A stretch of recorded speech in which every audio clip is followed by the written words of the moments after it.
Hello students, welcome in Vidyasagar online classes. Myself Vishal Sinha. आज हम लोग डिस्कस करने जा रहे हैं लेक्चर 3 पे। लेक्चर 1 और लेक्चर 2 इससे पहले अपलोड कर दी गई है, आप यूट्यूब पे भी जाकर के उसको देख सकते हैं, लेक्चर 1 और लेक्चर 2 को। जो लेक्चर 3 है हमारा, लेक्चर 1 जो था वो था मेल रिप्रोडक्टिव सिस्टम, जिसमें हमने पूरा मेल के बारे में डिस्कस किया। And second lecture was female reproductive system, जिसमें हमने पूरा फीमेल रिप्रोडक्शन के बारे में पूरा डिस्कस कर रखा है। अब हम लोग जो लेक्चर 3 पे डिस्कस करने जा रहे हैं, इट्स अबाउट मेंस्ट्रुअल साइकिल। हम लोग अब मेंस्ट्रुअल साइकिल के ऊपर डिस्कस करने जा रहे हैं, है ना। It's also a very important topic. यहां से भी कॉम्पिटिशन्स में एक क्वेश्चन तो पूछा ही पूछा जाता है, खास करके नीट के एग्जामिनेशंस में और बोर्ड के एग्जामिनेशंस में भी यहां से एक क्वेश्चन 3 मार्क्स के पूछे जाते हैं। मैं अभी आपको बताऊंगा कौन सा वो क्वेश्चन है। तो हम लोग यहां पे स्टार्ट करते हैं। सबसे पहले menstrual cycle. Actually menstrual cycle होता क्या है, इसका मतलब क्या है, इसका आखिर कारण क्या है। तो देखिए, जो मेंस्ट्रुअल साइकिल है वो फीमेल में होता है। In the case of human beings, female में। अगर हम एनिमल्स की भी बात करें तो एनिमल्स के केस में भी, फीमेल के केस में मेंस्ट्रुअल साइकिल देखा जाता है। ठीक है, मेंस्ट्रुअल साइकिल केवल और केवल फीमेल के केस में देखा जाता है। That's doesn't matter it is animal और ह्यूमन बींग्स। यहां पे हम लोग बात करते हैं अब। It is a periodic changes occurs in female reproductive system. कहता है मेंस्ट्रुअल साइकिल खास करके जो उसका स्टार्टिंग एज होता है वो 12 to 15 ईयर्स, मतलब 12 वर्ष से 15 वर्षों के बीच में यह फेज स्टार्ट हो जाता है फीमेल के केस में। 12 वर्षों से 15 वर्ष, आप कहीं कहीं बुक में देखेंगे तो 12 to 14 ईयर्स भी लिखा हुआ रहता है। लेकिन कुछ फीमेल के केस में वीकनेस की वजह से, अदर सिम्टम्स, अदर किसी रीजन की वजह से जो टाइमिंग है वो थोड़ा डिफर कर जाता है। तो 12 वर्षों में फीमेल के केस में मेंस्ट्रुअल साइकिल का स्टार्ट होता है और मैक्सिमम 15 साल, मतलब 15 साल में भी कुछ ऐसी फीमेल हैं जिनके केस में 15 ईयर्स में भी मेंस्ट्रुअल साइकिल स्टार्ट होता है। और कहता है मेंस्ट्रुअल साइकिल 12 वर्षों में जब स्टार्ट हो जाता है, मान लो किसी फीमेल है, कोई फीमेल है, कोई गर्ल है, 12 ईयर्स में उसकी मैच्योरिटी हुई, 12 ईयर्स में मेंस्ट्रुअल साइकिल शुरू हो गया, 12 ईयर्स में ओवम का बनना शुरू हो गया। हम लोगों ने फीमेल रिप्रोडक्टिव सिस्टम में डिस्कस किया था कि ओवम बनता है, ओवम टूटता है। आप ध्यान दीजिएगा, बैक वाले टॉपिक को आपको पढ़ना ही पड़ेगा। फीमेल रिप्रोडक्टिव सिस्टम को अच्छे से समझना होगा, तब ये जाके क्लियर होगा आपको। इसके लिए आप उस लेक्चर को अगेन एंड अगेन देखें। अब देखिए, यहां पे कह रहा है कि हम लोगों ने देखा था ओवम बनता है 12 से 14 वर्षों की एज में। ओवम बना, ओवम को स्पर्म नहीं मिला, ओवम क्या हुआ, ब्रेक किया, टूटा। तो हम लोगों ने देखा था इंडोमेट्रियम लाइन टूट कर ब्लड के रूप में फ्लो हो जाता है, गिर जाता है बाहर की ओर। तो वो मेंस्ट्रुअल साइकिल था। तो हम देखेंगे फीमेल के केस में 12 वर्षों में मेंस्ट्रुअल साइकिल स्टार्ट होता है और ये मैक्सिमम 60 ईयर। और अगर हम इंडिया की बात करें, इंडियन फीमेल की, तो अब एवरेज 50 ईयर्स के आसपास है, मतलब 50 साल मैक्सिमम है। मतलब 50 सालों के बाद इंडियन फीमेल में ओवम का बनना बंद हो जाता है। उसको क्या बोलते हैं वो भी हम डिस्कस करेंगे।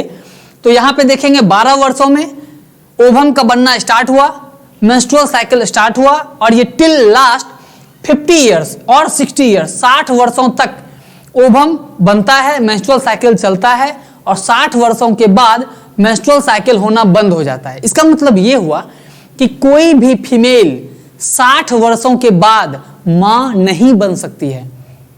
बात समझ में आ रही है?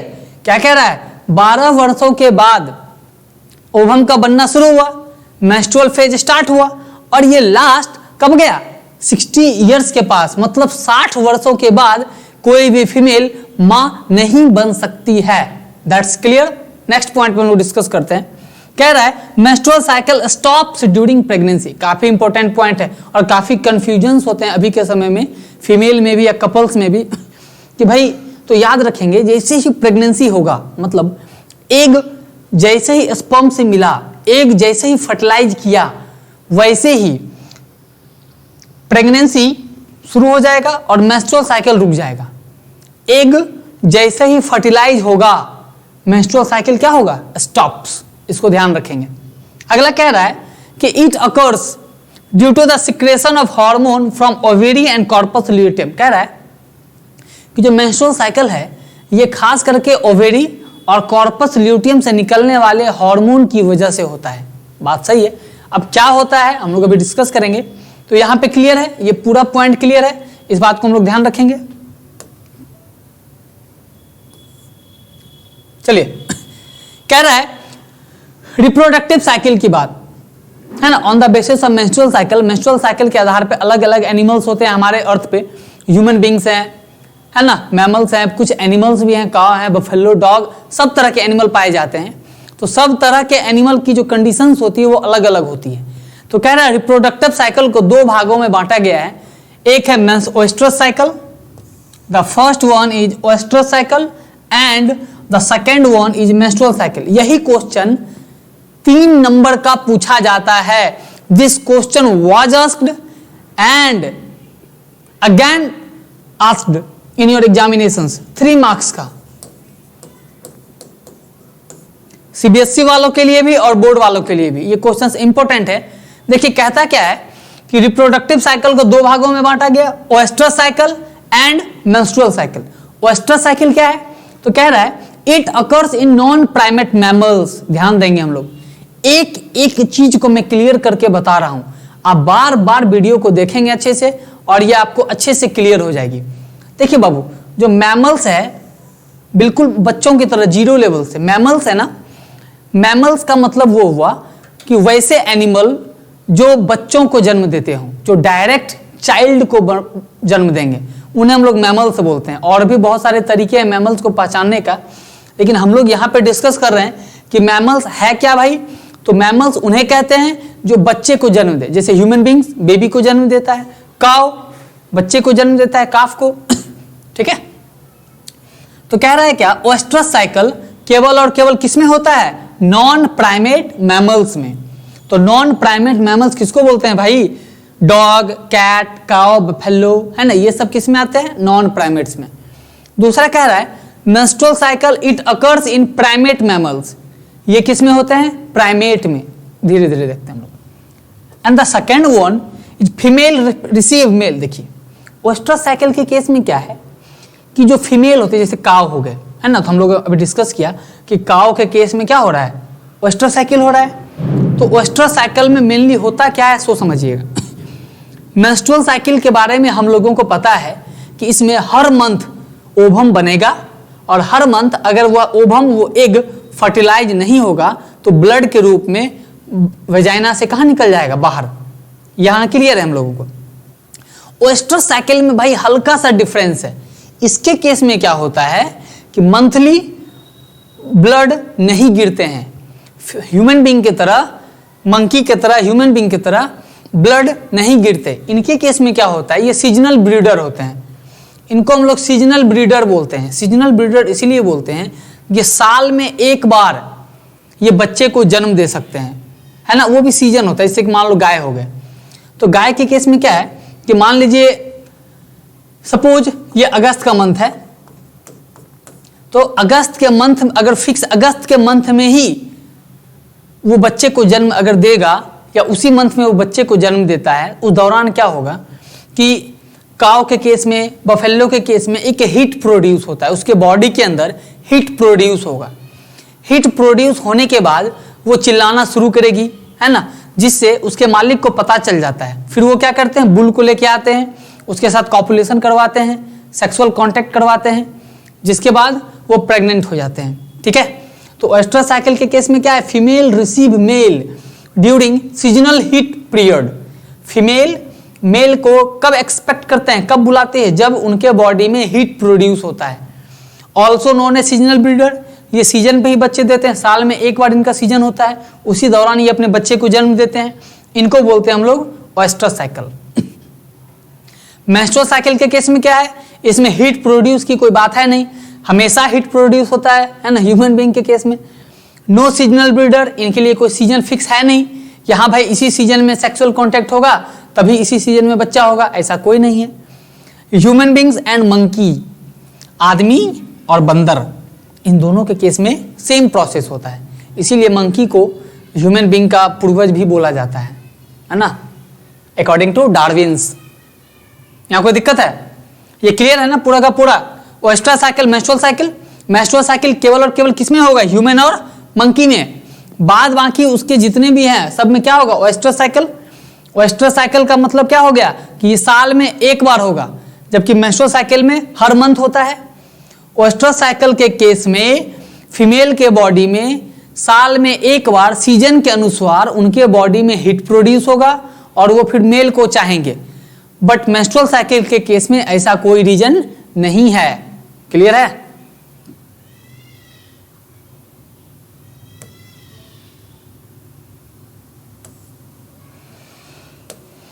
यहां से आते हैं हम लोगों फेज ऑफ मेंस्ट्रुअल साइकिल। ये फेज क्या है? ये दो तरह का है। अभी जस्ट इसके आगे हम लोग डायग्राम देखेंगे, पूरा का पूरा क्लियर होगा। Uterine phase and ovarian phase. Menstrual cycle के कितने फेज? दो, of uterine and ovarian phase. जो यूटेराइन फेज है आप बस ध्यान से पहले अभी देख लीजिए, क्योंकि अभी हम फिगर डिस्कस करेंगे तो इन सब वर्ड्स का यूज करेंगे, इन सब का, तो वहां पे फिर आपको क्लियर होना शुरू होगा। आप पहले यहाँ पे देख लीजिए कौन कौन सा वर्ड है, किसको किसको क्या बोलते हैं, फिर वहां फिगर में हम लोग अच्छे से डिस्कस करेंगे। फिगर आपके लिए मोस्ट इंपोर्टेंट है। यूटेराइन फेज और ओवेरियन फेज। देखिए यूटेराइन फेज किसको बोलते हैं? फर्स्ट 5 डेज को। फर्स्ट 5 डेज क्या है? देखिए मान लीजिए फीमेल के केस में 28 दिन हम लोग बोलते हैं, हर 28 दिन के बाद उस पर मेंस्ट्रुअल फेज होता है। 28 दिन के बाद, तो मान लीजिए फर्स्ट टू 28th डेज, है ना। मान लीजिए इस 28 दिन के बाद फिर जैसे ही फर्स्ट डे आएगा मेंस्ट्रुअल साइकिल शुरू हो जाएगा। तो हम लोग उसी को कहते हैं 1 से लेके 28। तो पहला जो 5 दिन है उसको हम लोग बोलते हैं यूटेराइन फेज, जिसको ब्लीडिंग फेज भी बोला जाता है। फिगर में देखेंगे, अभी टेंशन नहीं लेना है। ओवेरियन फेज जो है 5 से लेके 28 तक को बोला जाता है। ठीक है, अभी हम लोग क्लियर करेंगे। देखिए ये वाला फिगर को पहले ध्यान से देखिए।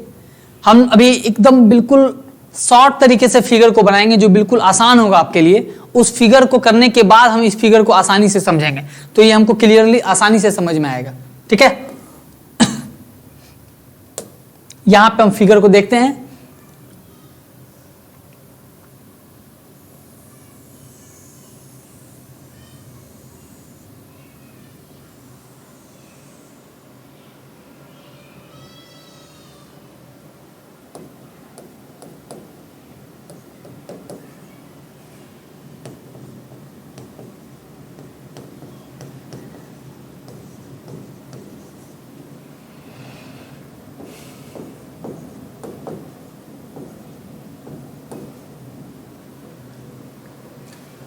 क्लियर है ना? यहां देखिएगा, याद कीजिएगा, हम लोग ये डायग्राम बना रहे हैं मेंस्ट्रुअल साइकिल को समझने के लिए। इससे पहले अभी हमने देखा यूटेराइन फेज और ओवेरियन फेज। हम लोगों ने क्या देखा था वहां पे?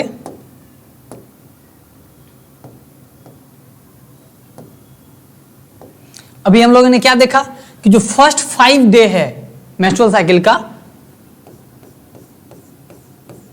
इसको हम लोग ब्लीडिंग फेज भी बोलते हैं।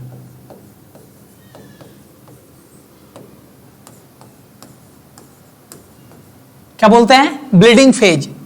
अब क्वेश्चन उठेगा सर आखिर बोलते क्यों है ब्लीडिंग फेज? तो भाई ब्लीडिंग फेज इसलिए बोलते हैं क्योंकि इन दिनों ब्लड का फ्लो होता है, ब्लड गिरता है, और वो ब्लड आया कहां से? एंडोमेट्रियम लाइन के टूटने की वजह से, है ना।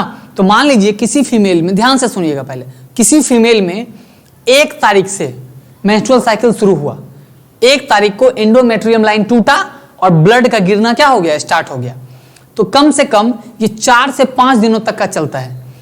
तो मान लीजिए कि 1 तारीख से लेके 5 तारीख तक ब्लड का फ्लो हुआ, है ना, ब्लड गिरा, जिसको हम लोग क्या बोले थे? यूटेराइन फेज, है ना। इसको ब्लीडिंग फेज भी बोला जाता है। 5 के बाद फिर ये पूरे 28 तक था, जिसको हम लोग बोले थे ओवेरियन फेज। याद है? यहीं पे था, फर्स्ट टू 5th डे। बोलो इसको क्या बोले थे?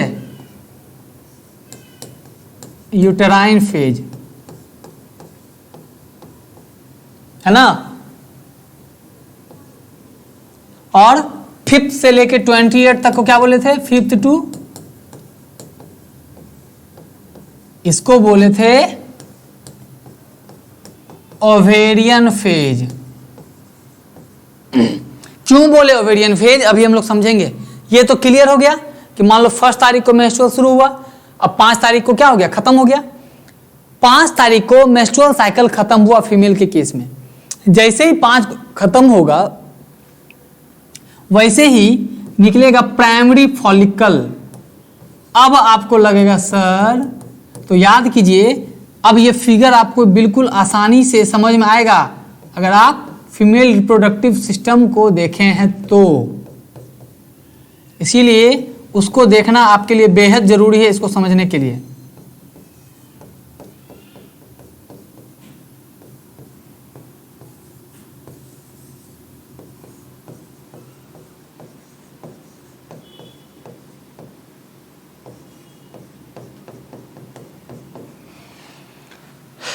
अब ध्यान देंगे यहां पे,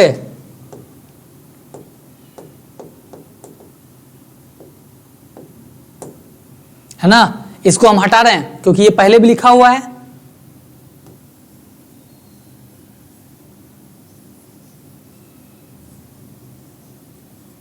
चलिए अब ध्यान दीजिए, ऐसा डायग्राम कहीं याद आ रहा है आपको? इससे पहले भी हम लोग को देखने के लिए मिला था ये डायग्राम ऐसा कहीं पे।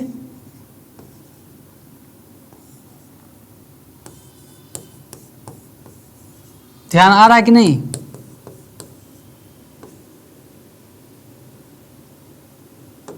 बोलो भाई।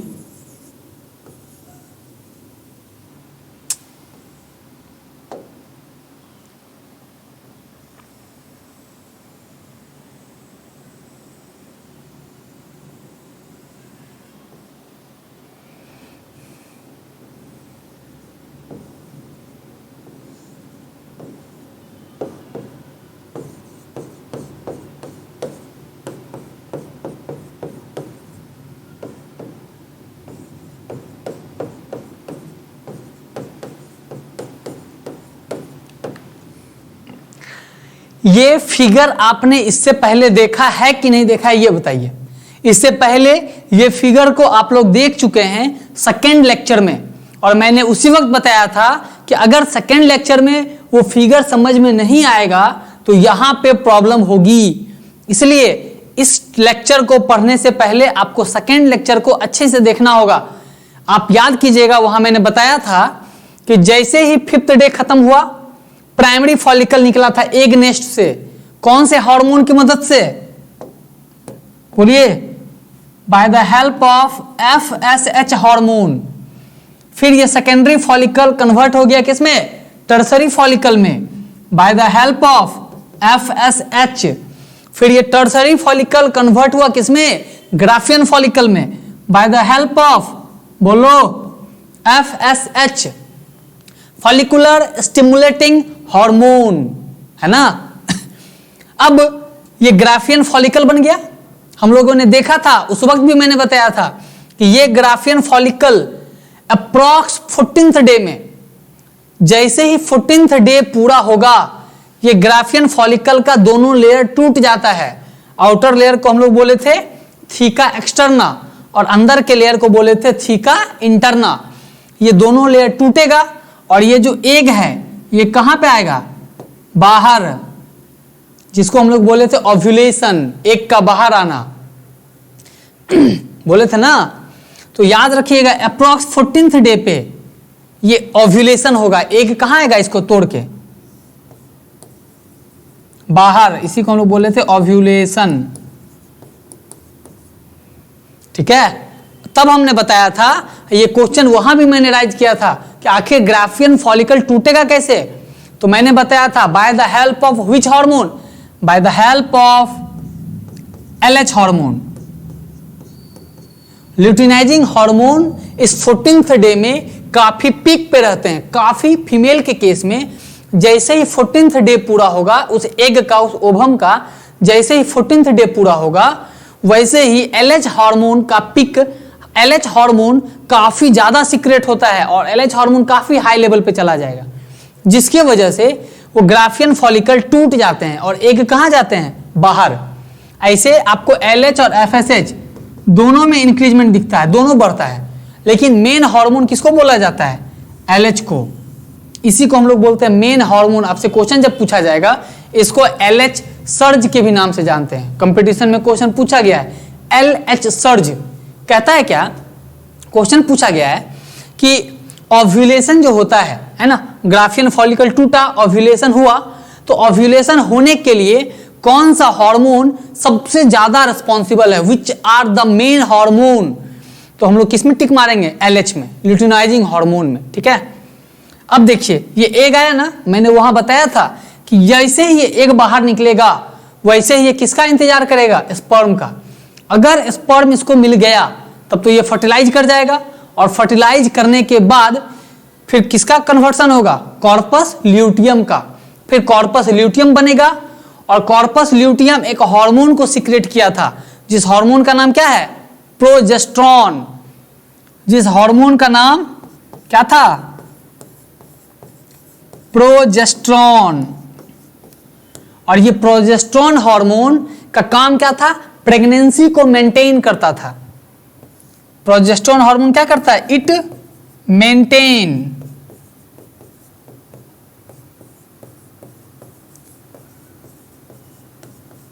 प्रेगनेंसी, है ना। इसका मतलब क्या हो गया? इसका मतलब क्या हुआ? जैसे कि मान लीजिए फीमेल के केस में एग आ गया, एग को स्पर्म मिल गया, अब तो वो फर्टिलाइज करेगा, बच्चा धीरे धीरे वो चाइल्ड का रूप लेगा।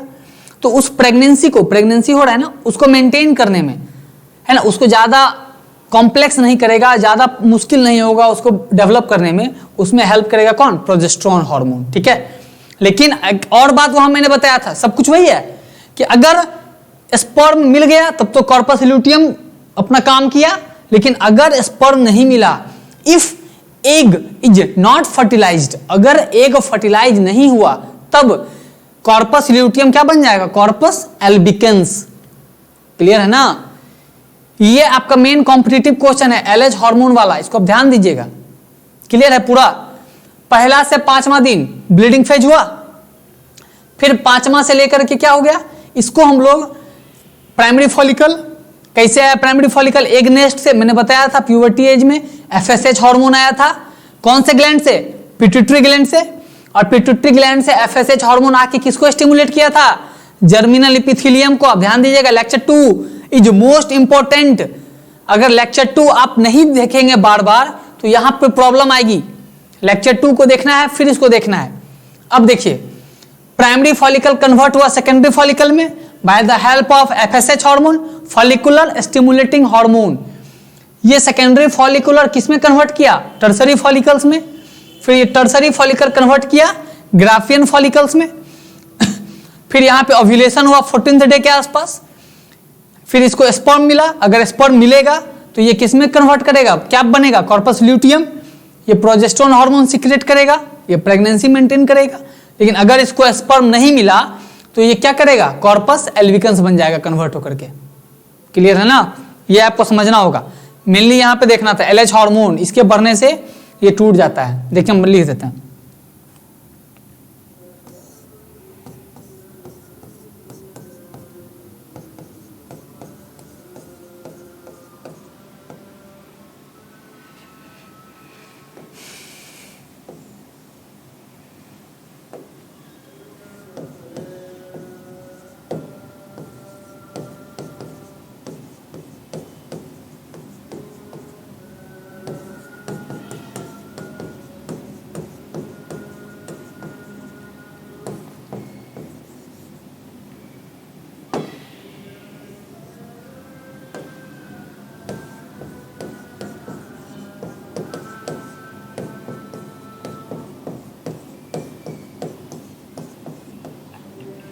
यहां पे ध्यान दीजिएगा। Due to increment of LH hormone and FSH hormone, दोनों हार्मोन बढ़ता है, लेकिन मेन हार्मोन जब पूछा जाएगा आपसे तो मेन हार्मोन क्या है?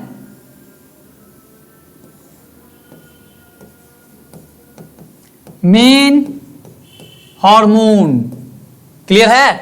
This LH hormone is the main hormone, है ना, जिसका सबसे ज्यादा भागीदारी होता है, जो सबसे ज्यादा रिस्पॉन्सिबल होता है इसको ब्रेक करने में। बस ये इतना ही है। ये क्लियर है पूरा का पूरा? यहाँ पे कंफ्यूजन करने की कोई बात है नहीं। ध्यान से आप लोग अगर देखेंगे, जैसे मान लीजिए ये क्लियर हो गया ना। मैं इसको फिर से देखिए, यहाँ पे यहाँ पे कंफ्यूजन होता है बच्चों को बार बार कि सर ये देखिए, ये 1 से 5 कहने का मतलब क्या है मेरे भाई? देखो, जैसे मान लो सपोज करो कि फीमेल के केस में क्या हो रहा है कि मान लो 1 तारीख को, सपोज 1 तारीख को एग टूटा बॉडी के अंदर, ओवम क्या हुआ? टूटा। तो टूटा तो इंडोमेट्रियम लाइन भी टूटा होगा, तो वो ब्लड गिरा होगा। तो वो कितना दिन तक चलेगा? 1 तारीख को अगर एग टूटा फीमेल के बॉडी के अंदर, तो वो कितने दिन तक ब्लड गिरेगा? 5 तारीख तक, मतलब 5 दिनों तक। 4 से 5 दिन, 4 दिन भी 5 दिन भी, 5 दिन के बाद ब्लड का गिरना स्टॉप। उसके बाद फिर से नया एग बनेगा फीमेल बॉडी के अंदर। ये हर महीना चलेगा ये प्रोसेस, हर मंथ, है ना। मान लो कि 5 तारीख के बाद फिर से क्या हुआ? एग निकला, तो उसको हम लोग बोले प्राइमरी फॉलिकल। और कैसे एग निकलेगा और कैसे निकला वो हमने बताया था लेक्चर सेकंड में। ये प्रोसेस चलेगा। फिर से जैसे ये 28 दिन पे आएगा, तो जैसे मान लीजिए यहाँ पे देखिए, इसको अगर स्पर्म नहीं मिला तब तो ये प्रोसेस कॉर्पस एल्बिकन्स बनेगा।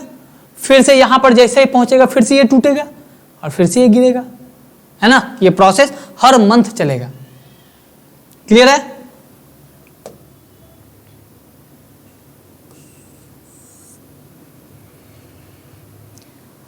यहां देखिएगा, कह रहा है क्या? अब मेंस्ट्रुअल साइकिल में क्या क्या है, इससे पहले हम लोग फिगर देख लेते हैं। नहीं, इससे पहले मैंने बोला था कि वो फिगर एक बार और देख लेते हैं, उसको हम लोग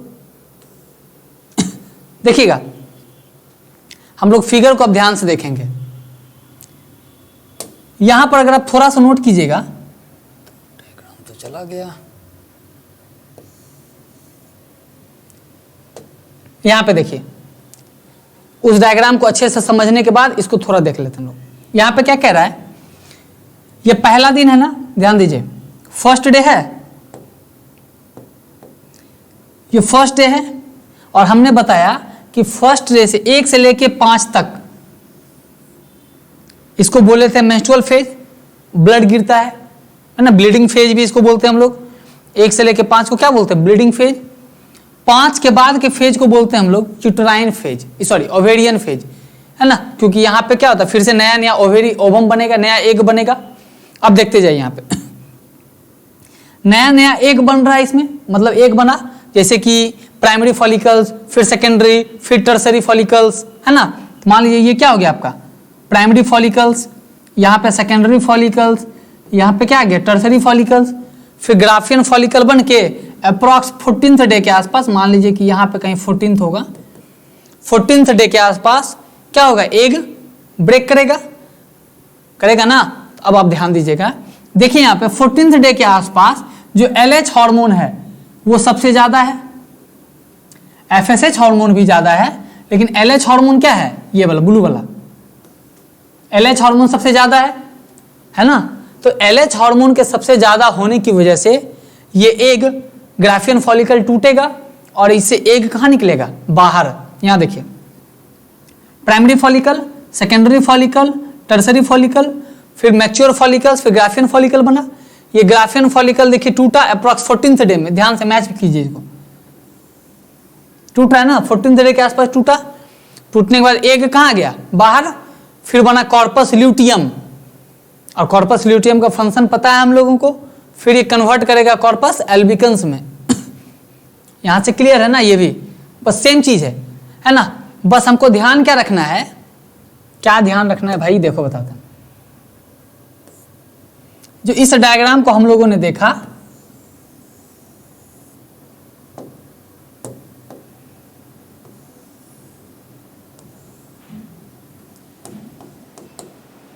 ये था ना।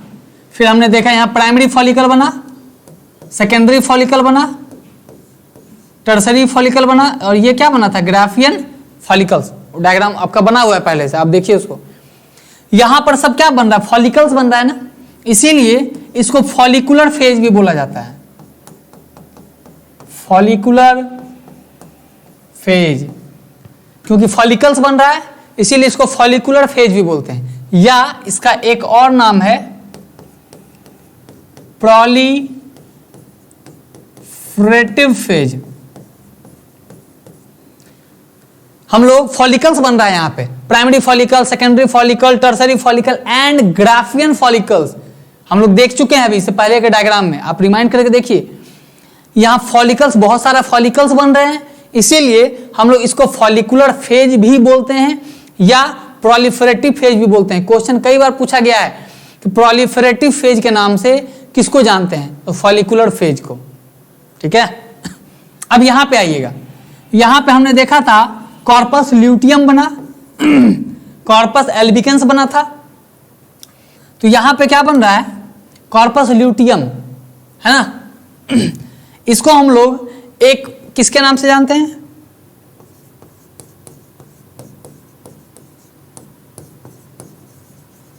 सिक्रेटरी फेज और ल्यूटियल फेज, है ना। इसको हम लोग सेक्रेटरी फेज के भी नाम से जानते हैं, और थोड़ा अच्छा से लिख देते हैं इसको हम,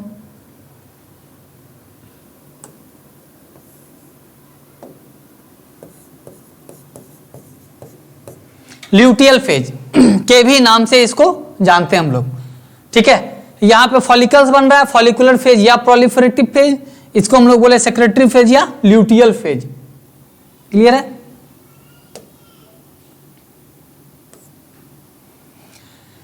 यहां पर देखेंगे हम लोग menstrual cycle, menstrual cycle consist of, तो मेंस्ट्रुअल साइकिल में टोटल कितना फेज था, एक तो मेंस्ट्रुअल फेज हो गया जिसको हम लोग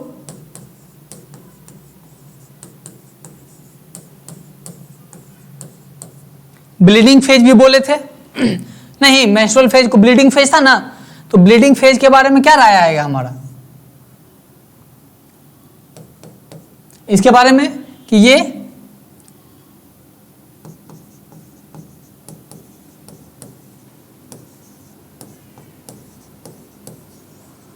मैक्सिमम कितने दिन का होता है, 5 दिन का।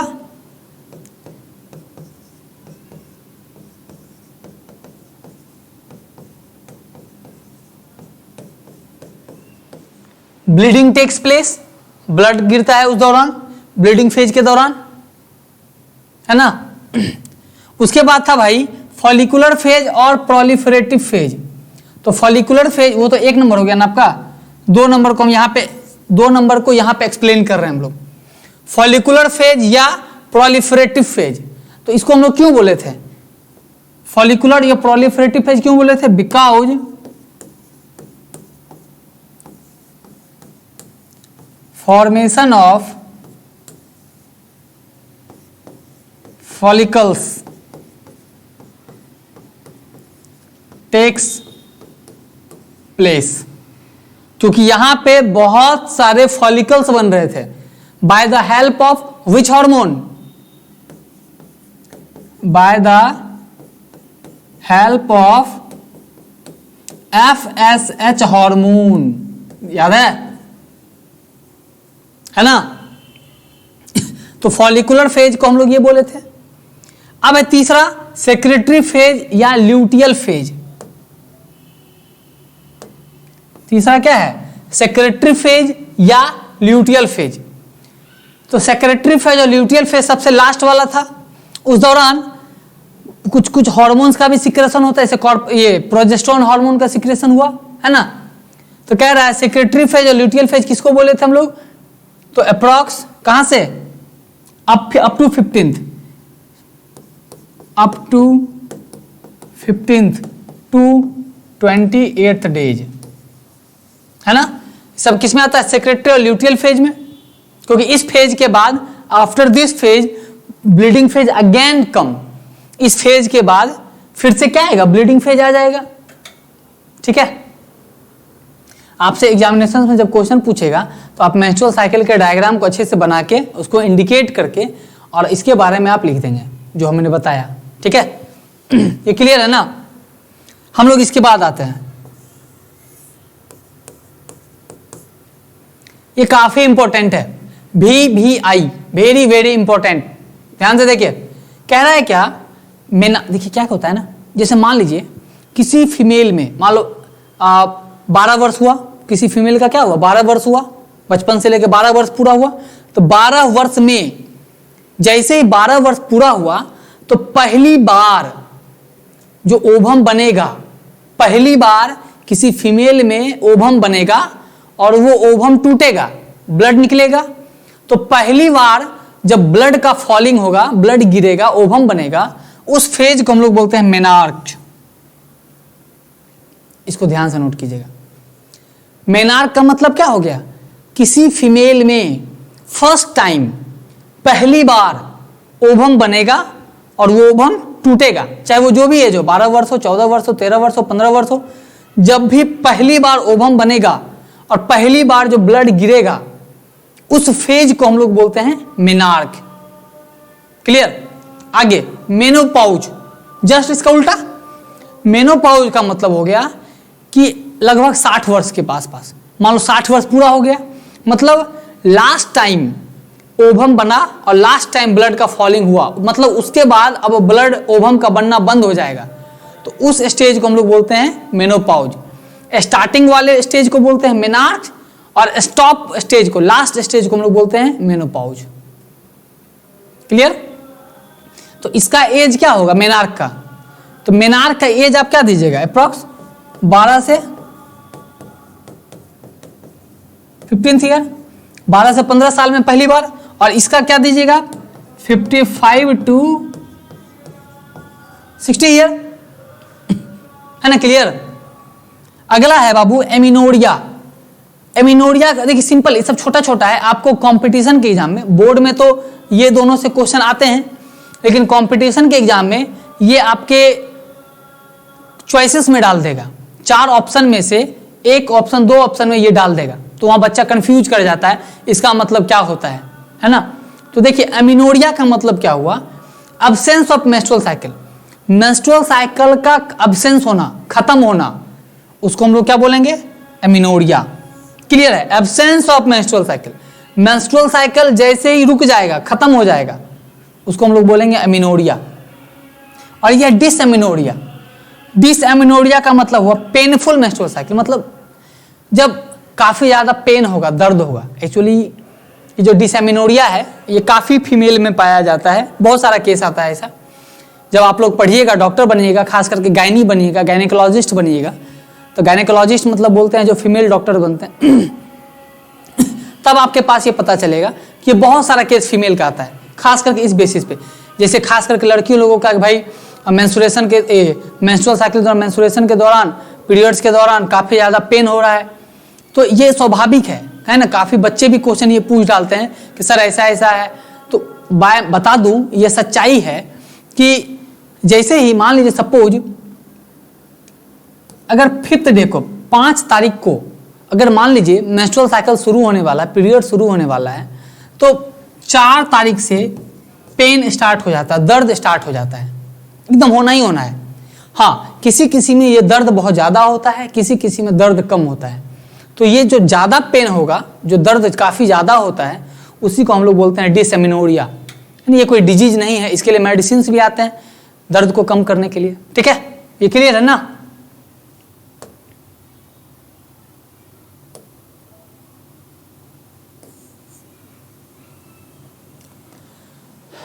आप लोग इससे रिलेटेड क्वेश्चंस कमेंट करके भी पूछ सकते हैं कि सर यहाँ ये वाला प्रॉब्लम रह गया या क्या क्या चाहिए, है ना? आप जो भी पूछ सकते हैं, एकदम जवाब मिलेगा उसका।